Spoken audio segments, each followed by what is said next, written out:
Hey, everything I did yesterday and 2 days ago is so much more productive than everything I did in March and April combined. What's up? It's the Cultural Detective here, investigating your favorite movies.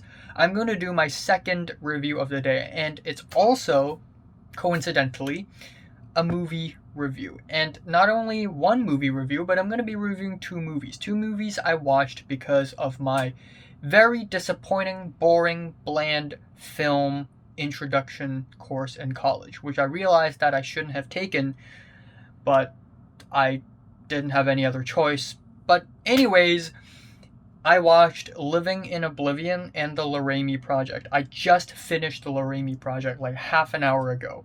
So, first off, we have Living in Oblivion, released in the year 1995, and in that week, in that module, in that course, we learned about experimental films. So, the professor literally gave us the most accessible, slightly experimental film there is, and that is Living in Oblivion, directed by Tom DeCillo.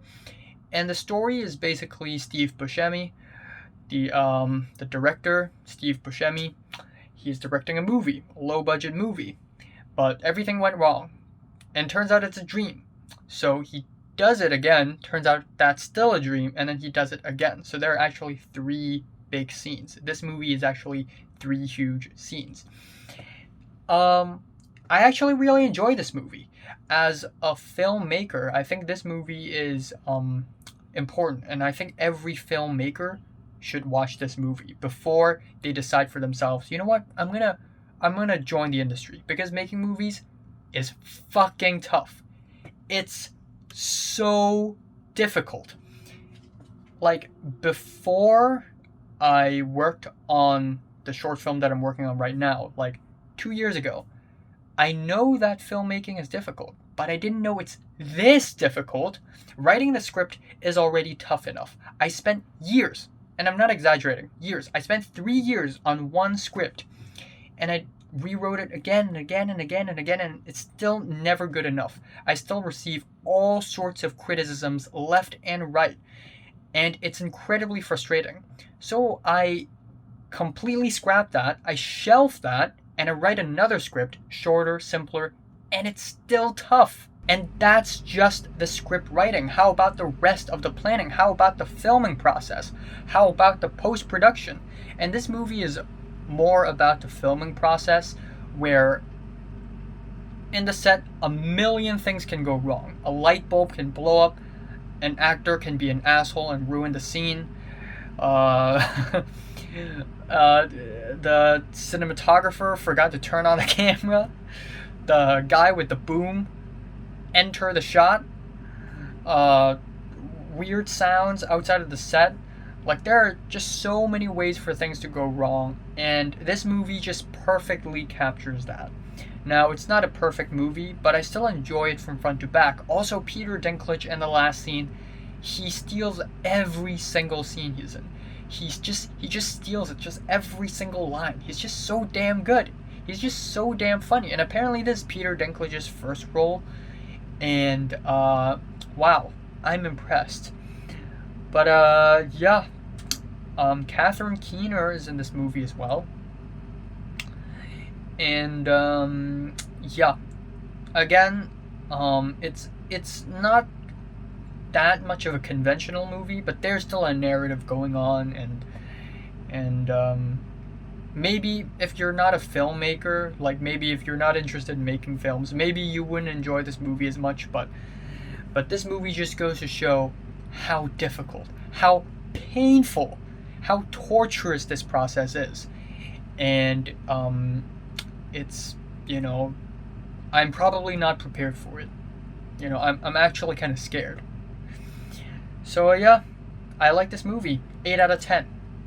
The next movie I watched is The Laramie Project in 2002, which is actually based off of a play of the same name from 2000, which is based off of true events of a murder of a gay man in not Laramie, Laramie, Wyoming.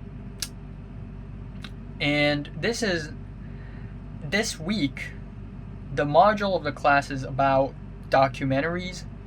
So the professor picked uh, a movie, a movie where actors play characters, but a movie pretending to be documentary. So there are still interviews, like the actors still look at the cameras, but clearly it's scripted. It's the topic at hand is good. And they can definitely make a movie out of this incident. But why did they have to make a documentary movie fusion? It just looks and feels so weird.